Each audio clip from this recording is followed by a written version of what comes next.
Biblia inasema ya kwamba mtu ajitahidi kutubu baada ya kukemewa. Mpendwa, usifikiri ni jambo jepesi, usifikiri ni jambo la kutembea nalo kwa mzaa. Ni jambo ambalo liko kilo sana. Ndiyo maana andiko la Yohana Ufunuo sura 3:19 yake inasema Bwana anawakemea anaowapenda, na baada ya kuwakemea anataka kitu kimoja: wajitahidi na kutubu. Mpendwa katika Kristo, ikiwa hautafikia nafasi ya kujitahidi na kutubu, utakufa katika hali ya dhambi, utapotea ukiwa na akili yako yote, utapotea ukiwa na utajiri wako wote, utapotea na umasikini wako wote, utapotea sawasawa jinsi ulivyo, kwa sababu ulikatala kitu kimoja alichosema Baba wa mbinguni, ya kwamba ujitahidi utubu.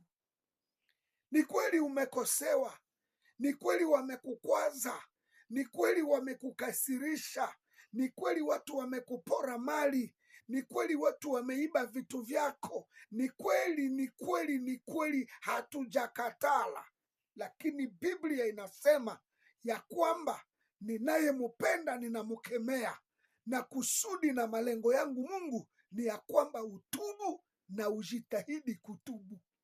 Papa, usipojitahidi kutubu na kuachana na ile maisha mabaya ya umalaya, uzinifu, ya kuishi maisha mabaya, ya kutembea katika vikundi visivyokuwa na maana, mpendwa, usipojitahidi kutubu na kuacha ile hali ya wizi, usipojitahidi kutubu na kuacha ile hali ya uongo, usipojitahidi kutubu na kuacha ile ulozi ambaye imekuvamia miaka, usipojitahidi kutubu na kuacha ile tabia mbaya, na kutangazia mpendwa, maisha yako inaenda haribika na unaenda potelea kuzimu. Utapotea pamoja na vyote ulivyozania kuwa navyo.